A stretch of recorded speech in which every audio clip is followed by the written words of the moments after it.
Dios santo, Dios perfecto, amigo nuestro, Padre nuestro, nuestro Rey. Padre Padre, tú eres todo para nosotros. Queremos, Señor, exaltarte. Esas maravillas de tu amor, Señor. Porque siendo nosotros tus enemigos, Señor, pudiste haber, Señor, cobrado justa retribución contra nosotros, Señor. Pero tú con amor, Señor, nos atraíste, Señor, aún a costa de tu vida, Señor. Padre, por eso queremos alabarte y exaltarte en esta mañana, Señor. Te bendecimos, Señor. Bendito seas, Señor, Dios de toda la creación.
esas gloriosas promesas que nos has hecho, Señor, podamos alcanzar aquello para lo cual tú nos alcanzaste, Señor.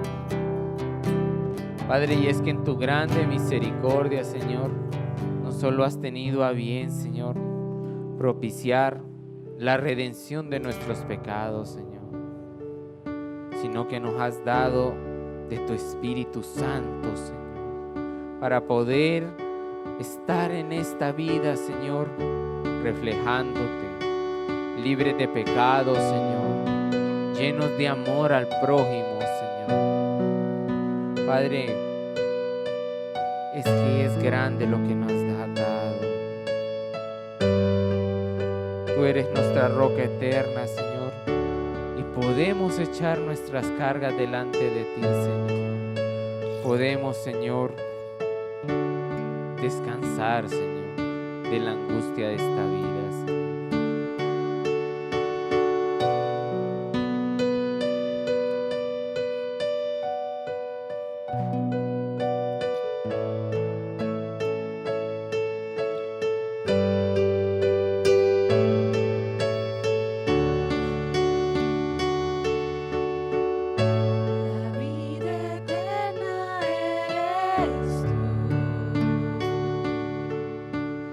En ti yo puedo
apareció. Eres la piedra principal. Eres la piedra principal. Eres la piedra principal.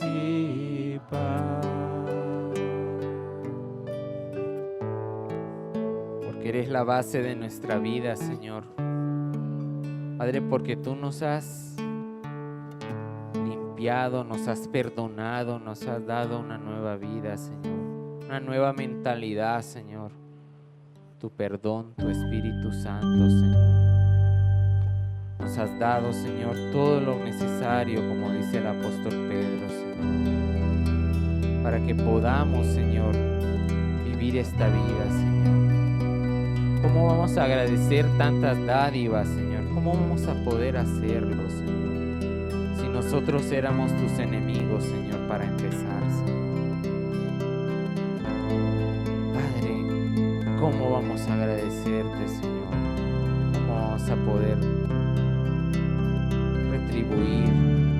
Padre, que nuestro amor y nuestro corazón sean para ti siempre, Señor.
Gracias, Señor, por todo lo que has hecho por nosotros, Señor. Padre, y es que dice la Escritura que alguno podrá morir por el bueno, y tal vez alguno ose o se atreva a morir por el justo. Pero Dios, siendo nosotros aún pecadores, Cristo murió por nosotros. Siendo los que no valían nada más que ir al infierno, Cristo murió por nosotros. ¿Cómo te vamos a agradecer, Señor? Solo esto, Señor, ¿cómo te lo podemos agradecer, Señor? Padre, que todos los aquí presentes puedan vivir, Señor, una vida totalmente consagrada a ti, Señor. Que comiencen arrepintiéndose y convirtiéndose a Dios de todo su corazón, con toda su alma, su mente y sus fuerzas. Padre, con eso no pagamos, Señor, porque fue la vida de Dios la que se dio por la vida de nosotros, Señor. Padre, no es lo mismo, Señor, es como dar oro por piedra, Señor. Padre, y aún así lo hiciste.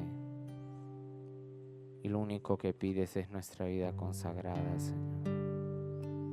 Padre, que aquí no haya nadie que te la niegue, Señor. En el nombre santo de Jesús. Amén.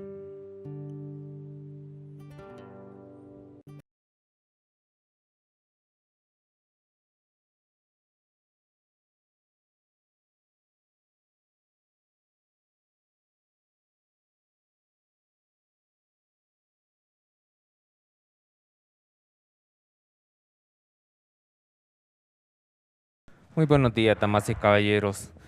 Francamente es un gusto y una bendición estar con ustedes para que podamos compartir nuevamente la palabra de Dios, podamos estudiarla, podamos meditar y buscar a un Dios vivo y verdadero. Mire que esta no es una clase de sociología, no es una clase de filosofía, no es una clase de economía tampoco. No, vamos a hablar de la palabra de Dios. Vamos a hablar de lo que el Dios vivo y verdadero nos tiene que enseñar. Esta es palabra viva. Palabra viva que viene de un Dios vivo. Recordemos que Jesús dijo que el Padre tenía vida en sí mismo y que le había dado al Hijo, es decir, a él, a Jesús, el tener vida en sí mismo. Lo que significa entonces que si ellos son los que tienen vida, nosotros no tenemos vida en nosotros mismos, perdón. Necesitamos que Dios nos dé vida.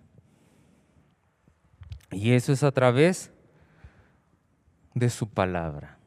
Entonces comencemos el día de hoy. Tenemos hoy un tema que podemos ponerlo como una pregunta. ¿Qué es el arrepentimiento? ¿Qué es el arrepentimiento? Y comencemos leyendo en el Evangelio de Marcos, capítulo 1, verso 14 y 15.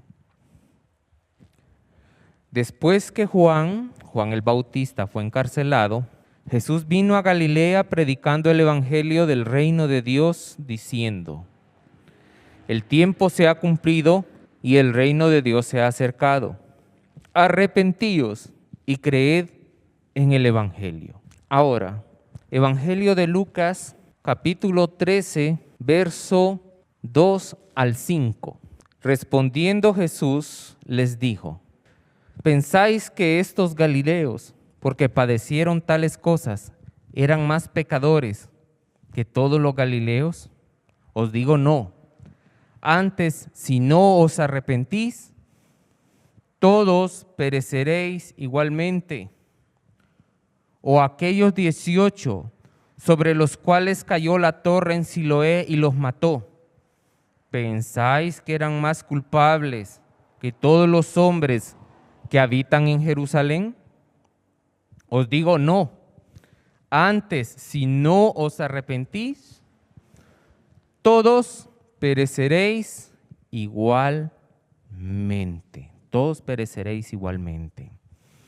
Cuando un joven o una joven quieren entrar a la universidad, hacen un examen que se llama prueba de actitud académica. En este examen se pretende evaluar si los jóvenes tienen el nivel de matemáticas y el nivel de comprensión lectora necesarios para entrar a la universidad. Y es que esto de la comprensión lectora es muy importante. Saber interpretar lo que estamos leyendo para entenderlo adecuadamente. Suponga que a alguien le preguntamos si sabe qué significa un promedio. Bueno, entonces le preguntamos a esta persona qué significa un promedio. No le estamos preguntando qué es un promedio, le estamos preguntando qué significa. Porque un promedio es dividir, digamos, púlpitos entre número de iglesias. Y ahí tiene usted el promedio de púlpitos por iglesias. O vamos por toda esta zona, en todas las congregaciones que pueda haber aquí, y contamos en cada una las sillas que hay y las sumamos las sillas y luego la dividimos entre el número de congregaciones. Entonces tenemos el promedio de sillas por congregación. ¿Pero qué significa eso? ¿Qué significa tener un promedio? Si usted no sabe lo que significa un promedio, tampoco le sirve saber calcularlo. ¿Para qué le sirve? Si usted no sabe qué es ese número que está ahí, si no sabe lo que significa las noticias, usted mira las noticias en el periódico, por internet, y usted va a ver que hablan de promedio y francamente no saben lo que están hablando. Usan la palabra promedio y se ve que no entienden qué es un promedio. ¿Y qué pasa con eso? Pues está perdido el periodista, está perdido también el lector. Entonces es importante saber qué significan las cosas. Tener una comprensión de qué significa un concepto. Y de la misma manera, si Jesús me dice a mí en estos 2 versículos que yo me tengo que arrepentir y que si no me arrepiento voy a perecer, entonces es algo muy importante que yo entienda qué es arrepentimiento, que lo entienda bien. ¿Por qué? Porque en eso estoy jugando mi alma. Cada persona sobre este planeta debería estar bastante preocupado o preocupada por saber qué es arrepentimiento, porque si no va a perecer. Porque así lo dijo Dios, y Dios es omnipotente. Es decir, si Dios dijo algo, tiene la capacidad de cumplirlo. Y si Él dijo que vamos a perecer, si no nos arrepentimos, así va a ser. Por más que no nos guste, por más que nos neguemos a esa realidad, por más que querramos darle vuelta, por más que querramos, como se dice popularmente, buscarle la comba al palo, simple y sencillamente, si no os arrepentís, todos pereceréis igualmente. Punto. Entonces, vamos a ver qué es arrepentimiento el día de hoy. ¿Qué es el arrepentimiento? Por eso así se titula la enseñanza de hoy. ¿Qué es el arrepentimiento? Y comencemos estudiando algunas ideas falsas de lo que es el arrepentimiento. Número 1, no es hacer la oración del pecador. En la actualidad, millones de personas confían en que se arrepintieron porque un día hicieron una oración más o menos parecida a esta. Señor Jesús, reconozco que soy pecador, pero en este día te acepto como mi Salvador personal. Amén. Bueno, más larga o más corta, más sofisticada o como sea, pero millones están confiando en esta oración y piensan que por haberla hecho ya son salvos. Pero sus vidas continúan casi como siempre. A veces van a una congregación, a veces leen la Biblia, oran unos minutos, tal vez, pero siguen igual o peor. Si era inmundo antes de hacer la oración y de estar asistiendo a una congregación, resulta que después es todavía peor. ¿Pero qué dice? No, yo acepté al Señor. Ah, usted aceptó al Señor. ¿Y cómo hizo? No, hice una oración y dije, Señor, yo reconozco que soy un pecador. Y ahí va la oración. Puede ser, como le digo, más corta, más larga, más sofisticada, con palabras más rimbombantes. Pero la gente está confiando en esta oración. Pero, ¿a dónde aparece esta oración en el Nuevo Testamento? ¿A dónde aparece esta oración? En los evangelios, en las epístolas, en el momento en que alguien se convierte a Cristo. ¿Dónde está en la Biblia? Pero en la mera Biblia. Que alguien haga esta oración. Mucha gente agarra versículos y dice, no, mire, aquí está, que hay que aceptar al Señor. No, la oración, ¿dónde está la oración esta? ¿Dónde? Fíjese que es bien notorio que el apóstol Pablo de aceptar a Cristo. En ninguna. No se ve en los evangelios, por ejemplo, cuando Pedro se humilla ante Jesús, no se ve cuando el etíope eunuco se convierte a Cristo, no se mira cuando se hace la gran predicación de Pentecostés, que hay ahí 3,000 solo hombres, también faltaban las mujeres y los niños, que ese era el momento del clímax, en donde había ahí una multitud. Y Pedro les hubiera dicho, cuando ellos dijeron, varones hermanos, ¿qué haremos? Cuando fueron compungidos por su pecado y le dijeron a Pedro, ¿qué haremos? Ese era el momento indicado para que Pedro viniera y les dijera, vamos a ver, repitan conmigo esta oración. Y empezara, Señor Jesucristo, yo reconozco, no está. Luego después se va con Juan al templo y encuentran a un paralítico y se hace una sanidad de este paralítico. Y después la gente se agolpa, aquel montón de gente en el templo corre y miran al hombre paralítico caminando, brincando, dando gloria a Dios, dando gracias a Dios. Y dicen, ¿qué pasó aquí? Y dice Pedro, hay que aprovechar, y empieza a predicar Pedro. Y en ningún momento Pedro les dice, por tanto repitan conmigo, Señor Jesucristo. No sale. No salen las epístolas, ninguno de los apóstoles diciéndole a la gente, miren, es que tienen que hacer la oración para aceptar al Señor. No sale. Entonces, ¿cómo vamos a confiar en que somos salvos porque hacemos esta oración?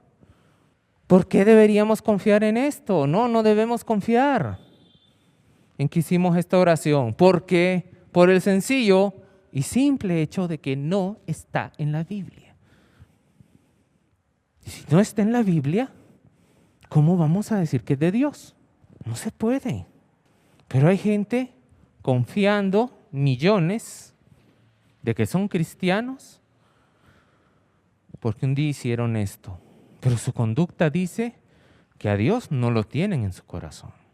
Segunda idea equivocada de lo que es el arrepentimiento. No es confesión sin cambio de conducta.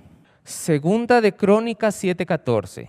Si se humillare mi pueblo, sobre el cual mi nombre es invocado, y oraren, y buscaren mi rostro, y se convirtieren de sus malos caminos, entonces yo iré desde los cielos, perdonaré sus pecados y sanaré su tierra.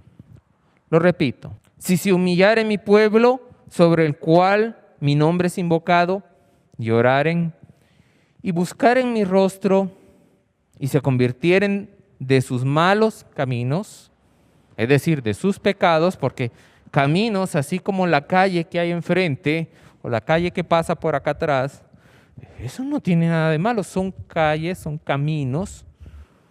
No, al decir malos caminos es mala conducta. Si se convirtieran de su mala conducta, entonces yo iré desde los cielos, perdonaré sus pecados y sanaré su tierra. ¿Y por qué quería citar este versículo en particular? Porque es famosísimo.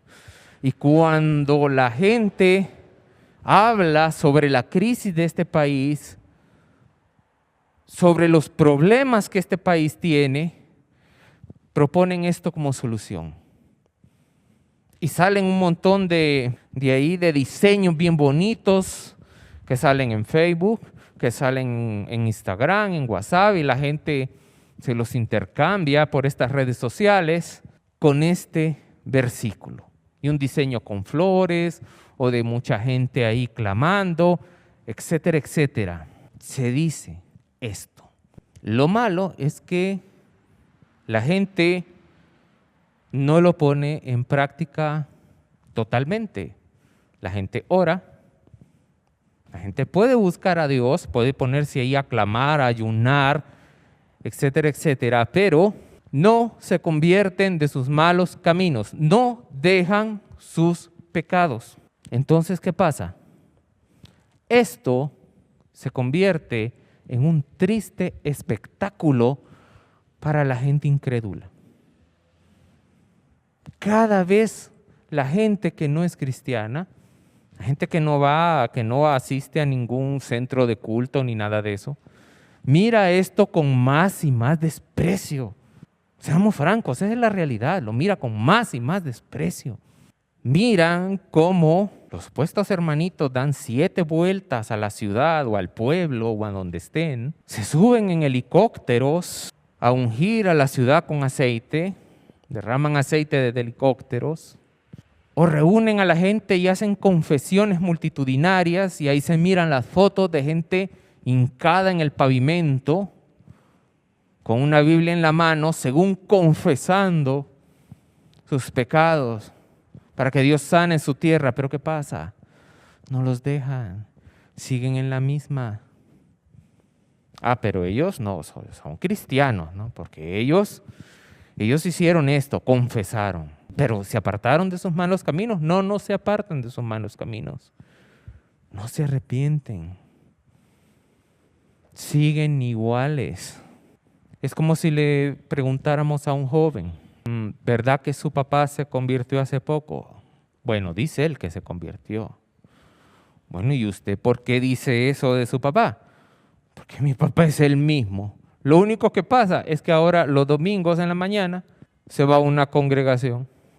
¿Y usted no va? No, yo que voy a ir.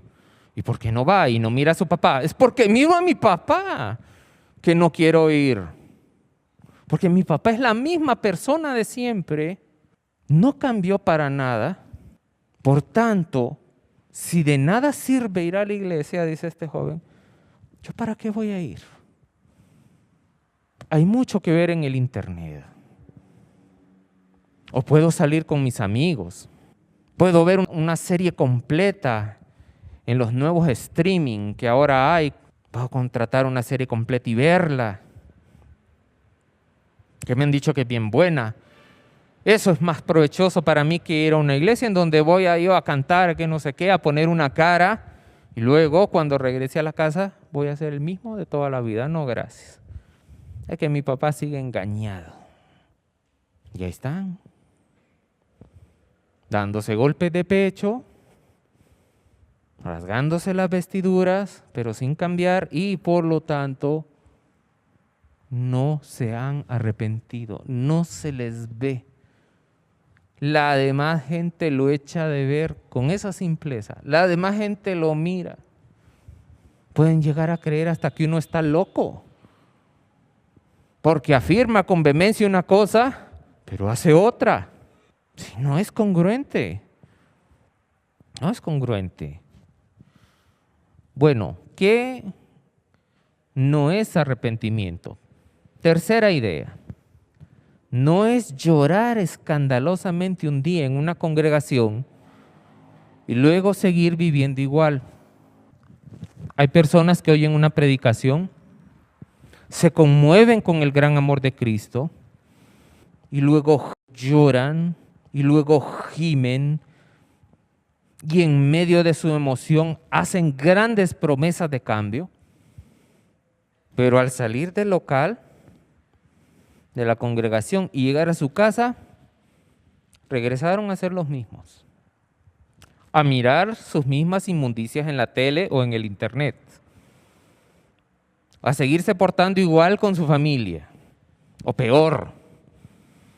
Llegan al trabajo el día siguiente y siguen siendo los mismos de siempre. Les gustan los chistes obscenos, no solo oírlos, hacerlos, decirlos, y se supone que hizo pacto con Dios el domingo de cambiar, pero como lloraron a mares, se rasgaron prácticamente el corazón, por decirlo así. Por eso dicen ellos que ya se arrepintieron.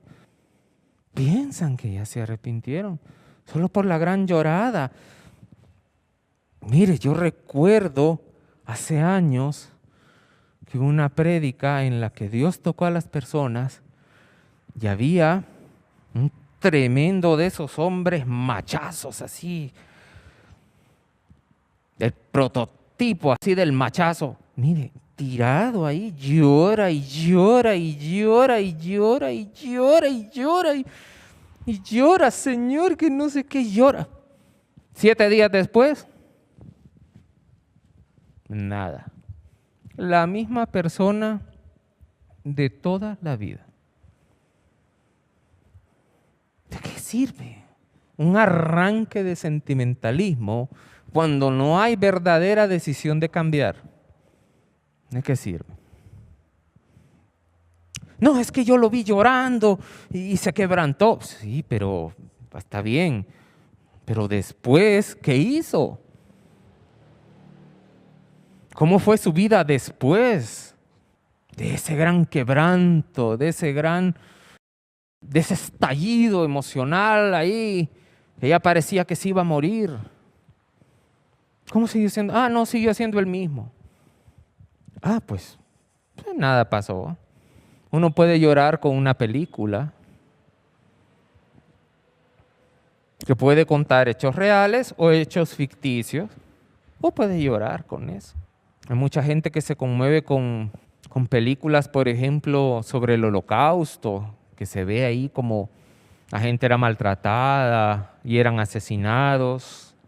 La gente se puede conmover con la historia de alguien que sufre y llorar, etcétera, etcétera, sea real o sea ficticia.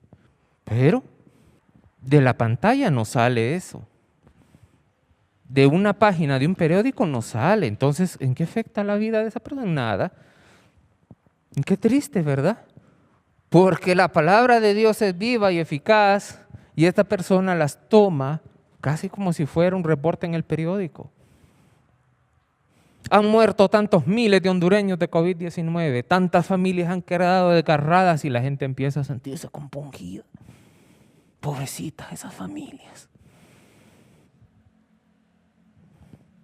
Ajá, pero a la hora de hacer algo, a poner su granito de arena, que es aunque sea andar una de estas, no lo hace. Entonces, ¿qué sentimentalismo está haciendo? No haga nada, hombre. No finja. No es cierto. Si usted de veras se va a convertir a Dios, o sea, de veras. No piense en llorar, no piense en un escándalo ahí. Piense en cumplirle a Dios. Cuarta idea equivocada. No es algo puramente mental, sin que haya una verdadera vergüenza por el pecado. Proverbios 28:13. El que encubre sus pecados no prosperará, mas el que los confiesa y se aparta alcanzará misericordia. Y al leer este versículo, habrá personas que pudieran decir, entonces solo es que yo los confiese y ya está, ya me arrepentí. Solo es que eso y ya soy cristiano. Pues bueno, ¿cómo vamos a hacer? Entonces empiezan a hacer su lista de pecados, pero mire, casi como si hicieran la lista del supermercado. Yo cometí adulterio, yo forniqué, yo soy soberbio. Y empiezan así a hacer una lista de sus pecados y luego cuando la tienen completa, ahí se ponen, tal vez se hincan, ¿verdad? Y empiezan a confesarlo. Señor, yo te confieso, pero sin el menor remordimiento, sin entender el daño que le han hecho a Dios. Sí que haya en su corazón dolor por lo que hicieron. Y luego, cuando terminan, no, ya me arrepentí, ya soy convertido, ya soy salvo. No, pero es que a usted, usted me dijo la otra vez que no podía confiar en una oración que no estaba en la Biblia. Ya hice lo que está en la Biblia y me sigue diciendo usted que no soy convertido.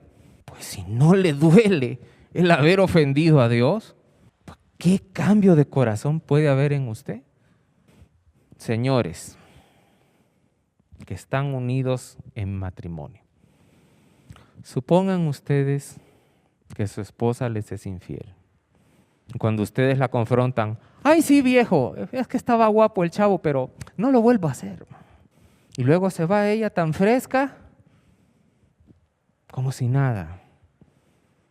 Como si fuera más delicado olvidarse pagar la luz o algo así. Pero ahí le dice, no, viejo, no te preocupes, es que estaba guapo el chavo. Pero no vuelve a pasar. No pasa. ¿Pensarían ustedes que esta señora está arrepentida? Para nada. O si fuera el caso contrario, señoras. Si fuera su esposo el que le dijera, sí, tengo un amante, pero fíjate que me sale muy caro. Entonces ya le dije que vamos a romper la relación. Ya hice números y me sale mejor quedarme solo con vos. Y se ve el Señor bien tranquilo. ¿Pensarían ustedes que ese señor está arrepentido? Y luego cuando lo agarran y lo sentaran, ¿sabes lo que has hecho? Sí, cometí adulterio. ¿Y sabes lo que eso significa? Sí, que puse en riesgo el matrimonio. ¿Y qué más? Sí, de que estás enojada. ¿Y qué más? No, de que si nos hubiéramos divorciado, los niños hubieran tenido un gran trauma por causa de nuestro divorcio. ¿Y qué más? Nada más. ¿Qué más va a hacer? Y luego se vuelve a levantar el Señor y se va tranquilo. Y usted le quiere volver a hablar y le dice, mujer, ya hablamos, ya platicamos, ya nos entendimos, ya te escuché, disculpa que va a empezar el partido. ¿Hay arrepentimiento en ese hombre? No, no hay. Si te ofendí, perdón. Yo no sé por qué estás sentido o sentida. No sé por qué estás ofendido. Pero si te ofendí, perdón. Sí, ¿verdad? Ya se arregló el asunto, ¿verdad? Esa gente no está arrepentida. Confiesan, sí, pueden aceptarlo. Pero no les duele en lo absoluto lo que hicieron. Porque lo hacen mecánicamente. Lo hacen de una manera en que lo entienden acá, pero acá no hay nada. No hay vergüenza, no hay nada. Y dicen, es que yo soy una persona muy práctica. ¿De qué me sirve poner a llorar o esto o el otro? ¿De qué sirve? Ya le dije a la mujer de que sí, que estaba en adulterio, pero ¿qué voy a dejar a la otra? Así que ella puede estar tranquila. ¿De qué se queja? Ya va a haber más dinero en la casa para hacer lo que ella quiera. Cabeza sin corazón, sin vergüenza, no tienen vergüenza de lo que hicieron estas personas que se comportan así. ¿Están arrepentidos? Claro que no están arrepentidos. Claro que no están arrepentidos. Ahora, hay más ejemplos de lo que la gente piensa que es arrepentimiento y no es. Pero pasemos ahora a ver qué sí es el arrepentimiento. ¿Qué sí es el arrepentimiento? Para comprenderlo mejor, examinemos la palabra que aparece como arrepentimiento en los papiros, en todos los escritos más antiguos que tenemos a disposición del Nuevo Testamento. Esta palabra es la palabra en griego metanoeo. Las copias más antiguas del Nuevo Testamento están en hebreo. Unas pocas tienen fragmentos de arameo y de hebreo, pero el idioma ahí predominante es el griego. Entonces, el griego de aquel tiempo, para referirse a arrepentimiento, usaba la palabra metanoeo. Entonces, ¿qué entendían ellos por metanoeo? Bueno, en el diccionario completo de estudio de la palabra, encontramos que arrepentimiento, como se emplea en Marcos 1:15, cuando Jesús dice, arrepentíos y creed en el Evangelio, es una palabra que denota cambio de lugar o condición, mente, pensamiento y comprensión. Involucra temor. Todo acompañado por un verdadero cambio de corazón hacia Dios. Fíjese, nada que ver con lo que hemos estado hablando. En el diccionario de A.W. Vine encontramos meta. La parte de la palabra meta significa después, implicando un cambio. Noeo significa percibir. Y nous, mente. Entonces, significa por ello cambiar de opinión o de propósito. Cambiar de opinión o de propósito. Y en el Nuevo Testamento involucra siempre un cambio hacia mejor. Una enmienda y siempre arrepentimiento del pecado. Mire lo que está diciendo aquí. Involucra cambiar la manera de pensar. Involucra un cambio. Involucra enmendarse, cambiar de conducta. Una conducta para mejor, claro, según lo que Dios estima que es mejor. Y es que en esta era de relativismo, cualquier cosa puede ser mejor según la gente, ¿no? Pero no es según la gente, es según lo que diga Dios. Es mejorar según lo que Dios señala y muestra. En el libro llamado Definiciones del griego, del estudioso Thayer, en las definiciones del griego de Thayer podemos encontrar cambiar de opinión para mejor, cambiar de corazón para enmendar, y oiga bien lo que nos dice Thayer, con aborrecimiento los pecados pasados. Cambiar de corazón para enmendar con aborrecimiento los pecados pasados. Eso significa la palabra arrepentimiento que está en Marcos 1:15. Cambiar, enmendar con aborrecimiento el pecado que hemos cometido. Eso es metanoeo. Eso es lo que entendía la gente en aquel tiempo. Y lo que debemos entender nosotros por arrepentimiento. Podemos ver entonces que una persona arrepentida es una que ha cambiado de forma de pensar con respecto al pecado, de verlo como algo común, insignificante o incluso hasta hermoso. Ahora lo ve aborrecible, detestable y como acciones dignas de vergüenza, que ha cambiado su manera de pensar con respecto a Dios. Ha dejado de verlo como un alcahuete de sus pecados. Ha dejado de ver a Dios como un consentidor, como un apañador de sus pecados. Su póliza de seguro para irse al cielo mientras disfruta de sus malas acciones en la tierra. Ahora lo ve con temor reverente, con respeto, pues el que se ha convertido se ha sometido a su Señor. Le obedece, cambia, enmienda sus pecados. Veamos algunas personas en la Biblia y comprobemos que esta definición de metanoeo es así. Primero miremos el caso de Simón Pedro. Evangelio de Lucas 5, 8 y 10. Viendo esto, ¿qué vio Simón? Vio la pesca milagrosa. Viendo esto, Simón cayó de rodillas ante Jesús diciendo: apártate de mí, Señor, porque soy hombre pecador. Pero Jesús dijo a Simón: no temas, desde ahora serás pescador de hombres. Los israelitas de aquel tiempo no se arrodillaban ante nadie. Solo el reconocer que Jesús era el Cristo pudo hacer que Pedro se arrodillara ante Jesús. Y mire que Pedro tenía un carácter fuerte, un carácter empecinado. Alguien como Pedro hubiera preferido que lo mataran antes de arrodillarse ante cualquiera.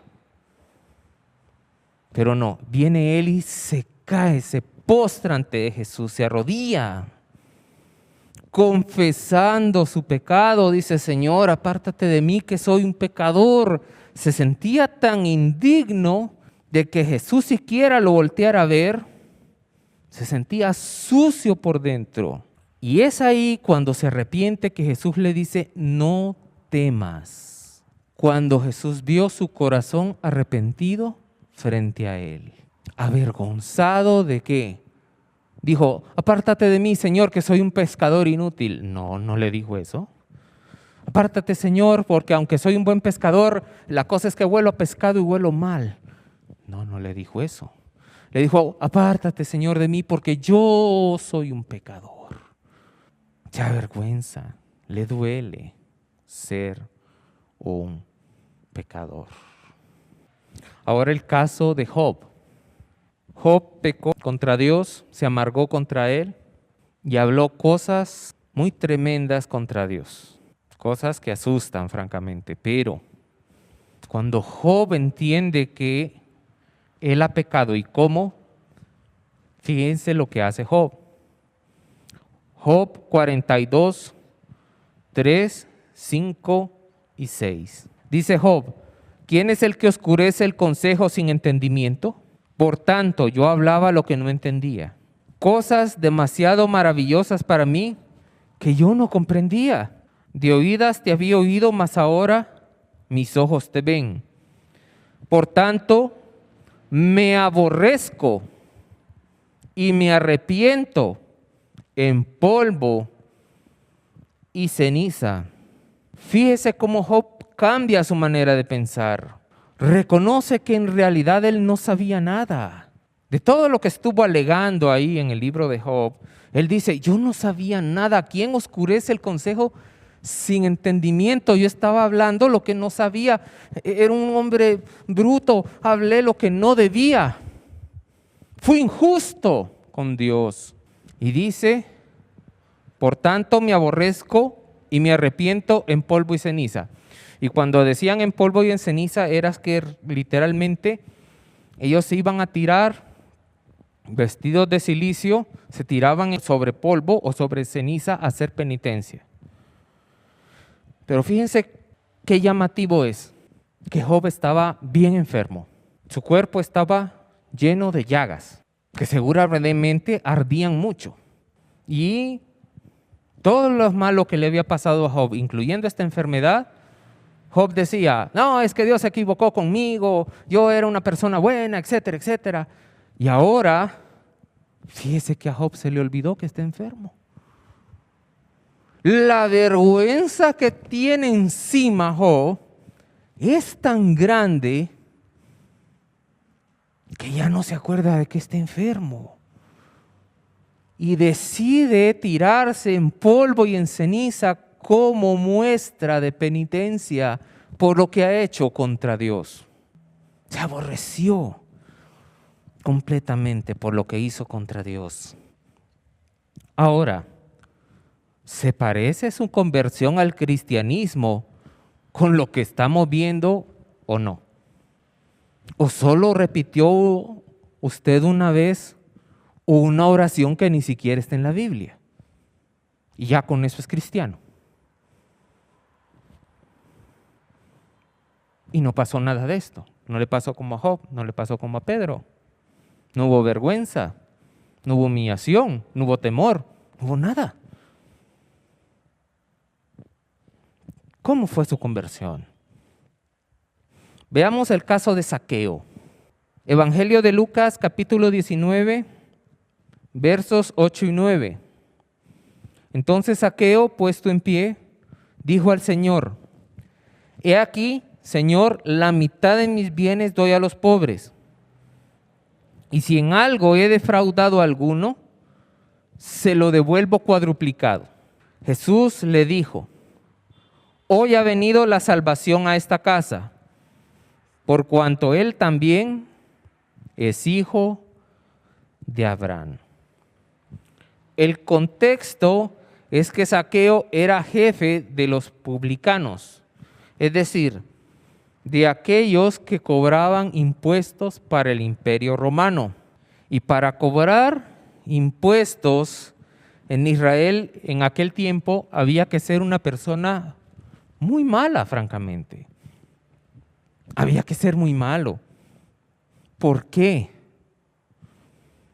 ¿Por qué había que ser así? Muy malo. Un publicano era alguien que había traicionado a su nación e incluso a Dios, cobrando impuestos para los idólatras incircuncisos, invasores del Imperio Romano. Para estos que veneraban a tantos dioses, estos se ponen a cobrar impuestos para que glorifiquen a sus dioses, a Juno, a Júpiter, al buey, el 25 de diciembre, para que hagan esto, para que hagan lo otro, para que pongan sus águilas ahí, todo. En vez de ser un campesino, aunque sea, ser un obrero, ser un cargador de bultos, en vez de eso, miren, como vio que hay dinero, está dispuesto de apoyar a estos idólatras con tal de conseguir dinero. Entonces era un traidor a Dios, era un traidor a Israel, era una persona perversa. Ajá. ¿Y Zaqueo era jefe de ellos? ¿Era su coordinador? Era alguien que debía ser muy avaro para poder haberse metido en este negocio. Pero aquí vemos a Zaqueo, dispuesto a donar la mitad de sus bienes a los pobres y devolver 4 veces lo que se había robado, como lo establecía la ley de Moisés, es decir, lo que era la palabra de Dios. ¿Dónde quedó el traidor avaro?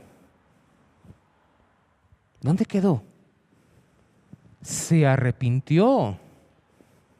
Zaqueo se arrepintió, cambió totalmente de vida, de hacer lo que fuera por dinero a pensar en la gente pobre, de ser ladrón a estar a cuentas con todos, primeramente con Dios. Y es de notar, fíjese bien, que Jesús, que conoce los corazones, esperó a que las buenas obras de Zaqueo, que los frutos dignos de arrepentimiento de Zaqueo demostraran que él estaba arrepentido para abrir su boca y confirmar que él era salvo.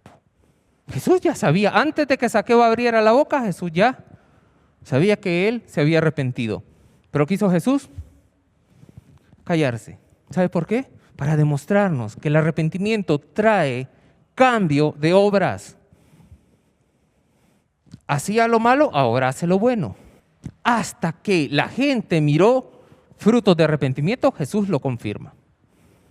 Fíjese cómo es.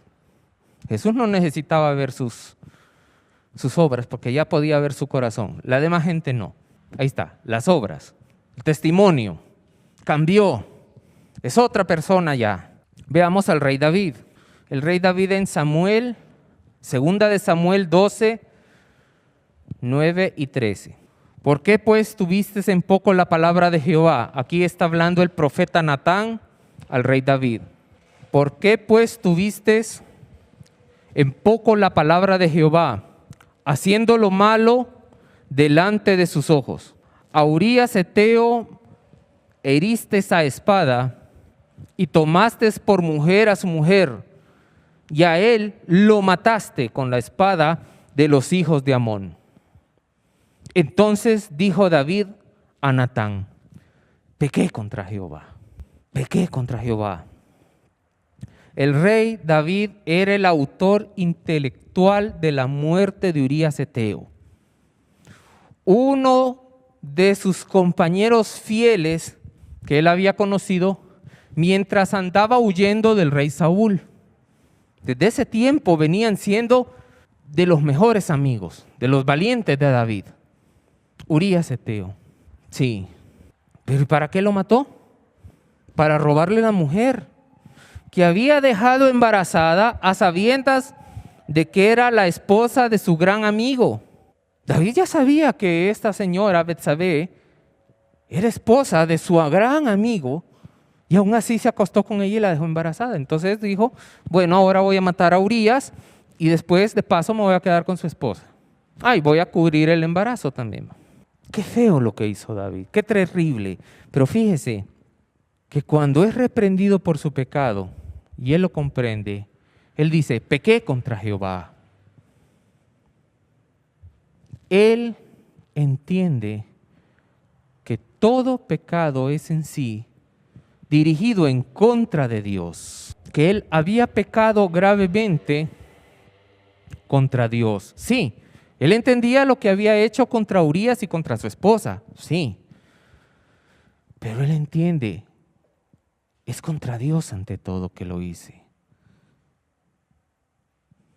Contra aquel Dios que me cuidó desde que yo era un pastorcito que andaba cuidando las ovejas de mi papá, regado en un monte, y que salían, como el mismo David dice, salían leones, salían osos, y que él les tiraba piedras con la honda, y que Dios había guardado a su persona y al rebaño de estos feroces animales cuando él era un chavito. Entonces él se acuerda, había pecado contra Jehová. Le recomiendo que lea en su casa el Salmo 51. Ahí se nos cuenta cómo David se sintió en esos momentos. Y piense, ¿así fue su conversión a Dios? Usted dice que eres cristiano, que es cristiana. Así como muestra el Salmo 51, ¿fue su conversión a Dios en su corazón, en su mente? ¿Así fue? ¿Sintió algún tipo de vergüenza por pecar contra Dios? ¿O solo tenía dolor porque sus pecados ya le estaban empezando a pasar factura? La droga, tal vez, el alcohol, su amargura insoportable hacía que todos se alejaran de usted y lo que quería arreglar es ese problema. No le dio vergüenza contra Dios. Usted dijo, estoy perdiendo mi vida. No dijo, pequé contra Jehová, le hice daño a Dios. No, he destruido mi vida. Mi propia vida la he destruido. Sí, pero entonces lo que quería era arreglar su vida, no restituir con Dios. Para empezar, ¿verdad? Para empezar. Ahora miremos el caso del rey Manasés. Segunda de Crónicas, capítulo 33 en adelante, desde el verso 1. De 12 años era Manasés cuando empezó a reinar, y 55 años reinó en Jerusalén. Pero hizo lo malo ante los ojos de Jehová, conforme a las abominaciones de las naciones que Jehová había echado de delante de los hijos de Israel. Verso 10. Y habló Jehová a Manasés y a su pueblo, mas ellos no escucharon. Por lo cual Jehová trajo contra ellos los generales del ejército del rey de los asirios, los cuales aprisionaron con grillos a Manasés, con grilletes, y atado con cadenas, lo llevaron a Babilonia. Mas luego que fue puesto en angustias, oró a Jehová su Dios, humillado grandemente en la presencia del Dios de sus padres. Y habiendo orado a él, fue atendido, pues Dios oyó su oración y lo restauró a Jerusalén, a su reino. Es decir, no solo fue libre Manasés, sino que volvió a ser rey. Entonces reconoció Manasés que Jehová era Dios. Verso 15.